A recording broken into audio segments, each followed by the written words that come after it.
The only way we're going to get competition is if we find our bottom in inventory. So this was a good signal that you're talking about this week that they reported on Housing Wire, the 800 plus homes that we saw add. But we need to see more than that. We need to see consistent weeks here as we move through April and into May of inventory being added to the market, as well as new listings, because new listings off of the last 6 years is still incredibly low. And so we got to get those life situations moving. You do have about 60 days here before people give up again for the summer and use July 4th as the excuse. So we'll get through tax day next week. If you're an agent who's looking for listings, it's now or never. It's like you're going to get people to list their homes in the end of April, in the month of May, and the month of June. And it's going to be harder in July and early August.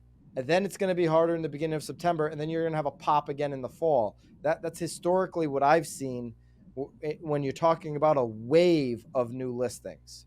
That's spot on. And a lot of agents got spoiled by our COVID pandemic markets where it was, look, in Pennsylvania, thanks to our fascist governor, former governor, Tom Wolf, we couldn't do anything until May 16th. That's usually way too late to really get your business started for the spring.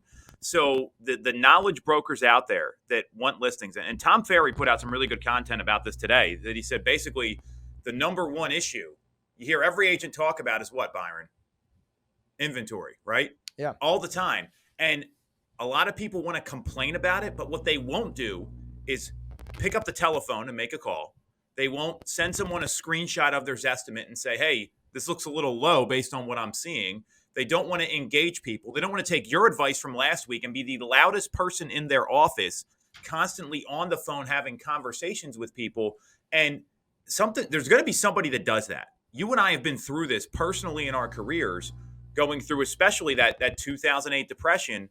And there was one thing I did and one thing I committed to, and that was picking up the phone. I wouldn't take any appointments in the morning. I would just get on the phone. And if I didn't have appointments in the afternoon in that other call window, and all you have to do is look up the Harvard Business Review study on when to make phone calls. Just Google it. It comes up.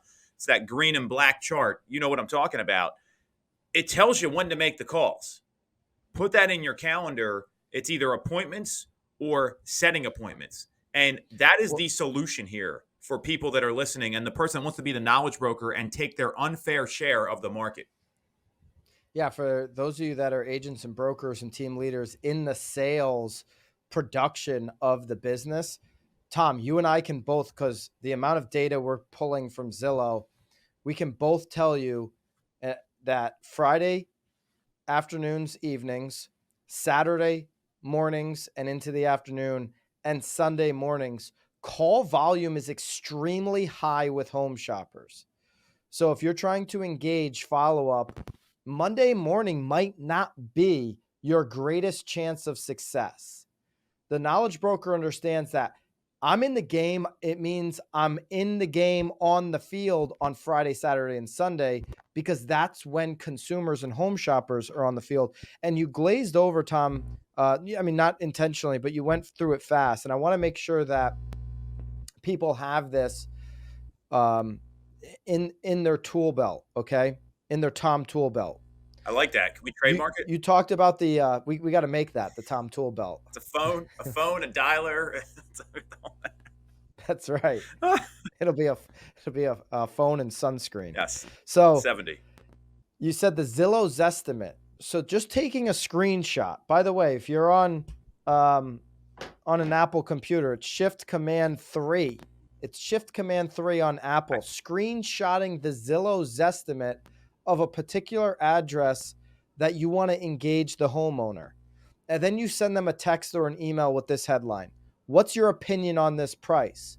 They see the screenshot. They're like, well, that's my home. What's my opinion of the price? What does Zillow say the price is? Hey, Tom, I was thinking about you today. I checked your home value on Zillow. I have my opinion. What do you think? Mm-hmm. Okay, so they're going to engage, and they're going to engage because they want to know what your opinion is as the knowledge broker in the market. That's something I'm using to follow up on homeowners in the beginning of the week. And Friday, Saturday, and Sunday, I am engaging all of the home shopper follow up that I need, because that's when the volume is there.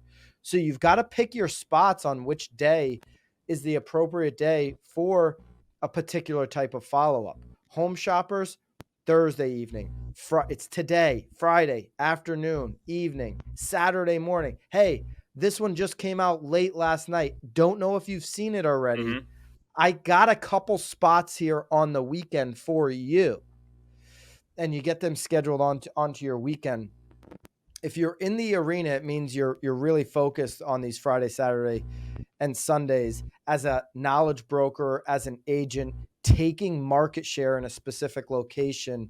This is when you meet the most people, these weekends. This is when you create the long-standing relationships, when you spend 45 minutes with somebody after the open house who's starting their journey. That's when you lock in tight relationships and really start to put the pieces together of who knows who in the market. Oh, you did that deal with them. Yep. That's when it starts to really work for you, the connectivity of the community. Yeah, I just shared with the production team here this Haley. Haley. Would you forget Haley's name I already? didn't know if Bobby was the guy that does it, Byron. I'm not. No. I'm just the personality here. I just show up on Fridays and that's it. Oh So yeah, Tom's just the yeah, talent. the talent.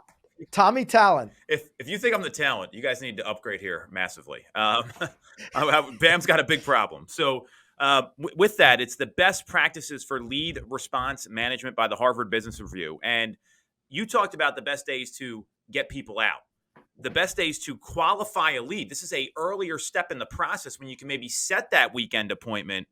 It shows you very clearly Wednesdays and Thursdays are the best days to do that.